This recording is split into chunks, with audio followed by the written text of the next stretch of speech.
بسم اللہ الرحمن الرحیم۔ السلام علیکم۔ وہ آزاد کشمیر کی سرسبز و شاداب وادیوں میں پلی تھی۔ سادہ ماحول و سادہ غذا نے عزت نفس اور حیا کو اس کے رگ و ریشے میں سمو دیا تھا۔ ایک غریب گھرانے میں پرورش پانے والی ڈش اور کیبل کو کیا جانے، اس نے تو اپنے گھر میں کبھی ٹیلی ویژن بھی نہ دیکھا تھا۔ شاید یہی وجہ تھی کہ ہر نئے نرالے فیشن سے اسے چڑ تھی۔ وہ سادہ دیہاتی لباس پہنتی، سر پر دوپٹہ رکھتی اور والدین کی خدمت کرتی، باوجود اس کے کہ وہ ایک عصری ادارے کی اسٹوڈنٹ تھی، لیکن شرم و حیا کا گویا پیکر تھی۔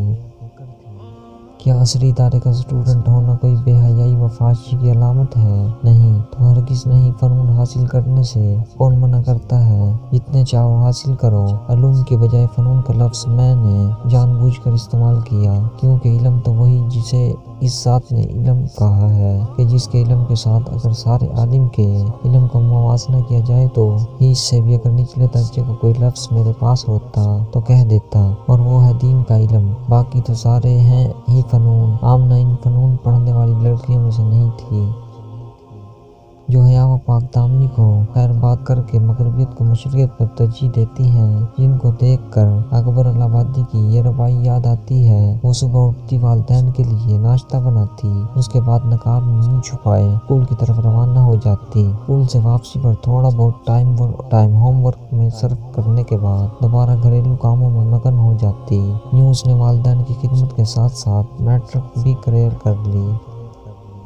میٹرک سے آگے پڑھنے میں ایک تو خاندانی غیرت آڑے آئی، دوسرا غربت و افلاس کی چکی میں پستا ہوا یہ گھرانہ اتنے اخراجات کب برداشت کر سکتا تھا کہ فیسیں بھی بھرے اور ہاسٹل کے اخراجات بھی برداشت کرے۔ آمنہ کے گھر کی حالت دن بدن نازک سے نازک ہوتی چلی جا رہی تھی۔ گھر کے تمام اخراجات برداشت کرنے والا بوڑھا باپ 92 سالی کی بیماریوں اور کمزوریوں کو باعث موت و حیات کی کشمکش میں تھا۔ ان حالات میں آمنہ کو ایک مغربی تنظیم کی طرف سے جاب کی آفر ہوئی۔ آمنہ نے سوچا کہ چلو تھوڑے دن ملازمت اختیار کر لیتی ہوں، جب حالات تھوڑے بہتر ہو جائیں گے تو چھوڑ دوں گی۔ لیکن اس بیچاری کو کیا پتا تھا کہ وہ ایک ایسی تاریک سرنگ میں داخل ہونے جا رہی ہے جس کا سراغ بے ہمیتی اور اریانی کے دروازے پر جا کر کھلے گا۔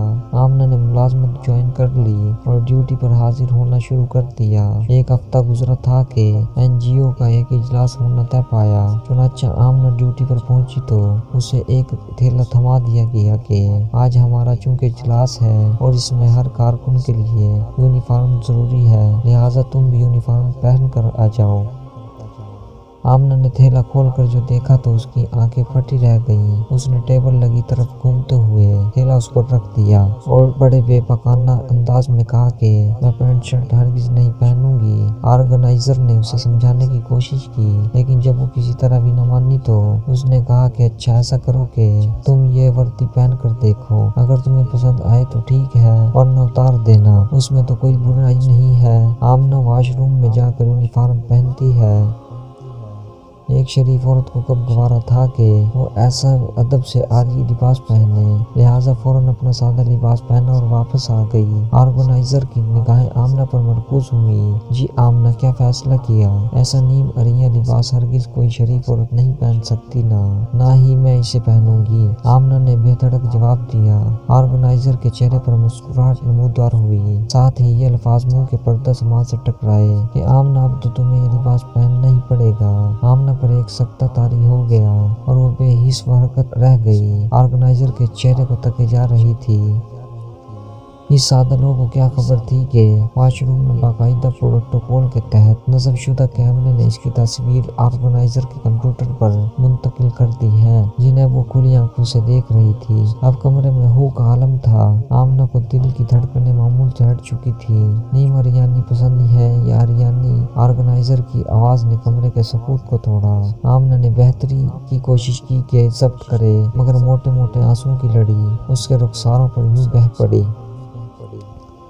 جیسا گلاب پر شبنم اس کے پاؤں تلے سے گویا زمین نکل چکی تھی۔ آخر مرتی کیا نہ کرتی، نہ چاہتے ہوئے بھی اسے کڑوا گھونٹ پینا پڑا اور تنظیم کی طرف سے دی گئی بڑھتی اسے زیب تن کرنا ہی پڑی۔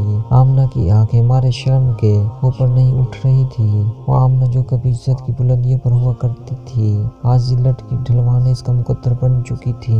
جو مزہ اسے باعزت گھرانے میں بیٹھ کر روکھی سوکھی کھانے میں آتا تھا، آج اسے ٹیم روسٹ میں محسوس کر رہی تھی۔ اس کی عفت و پاک دامنی کا وہ سورج جو کبھی پورے آب و تاب سے چمکا کرتا تھا، اب افق مغرب کی کنگور گٹاؤں میں غائب ہو چکا تھا۔ قرآن کی دل دادہ آج تار کی تانوں پر سر ڈھونڈ رہی تھی۔ اس کے وہم و گمان میں بھی نہ تھا کہ زمانہ اس کے ساتھ یوں چال چل جائے گا۔ ایک صف نازک کو کیا معلوم تھا کہ اس کے لیے مضبوط جال بچھایا جا چکا ہے۔ ہمدردی کے نام پر لے جا کر یہودی لابی اس کا لباس تک چھین لے گی۔ جب یہ سب کچھ ہو چکا تو میرے ضمیر نے مجھے آواز دی کہ اے تبسم، تو آخر کب تک اپنی بہنوں کی عصمت پامال ہوتا دیکھتا رہے گا؟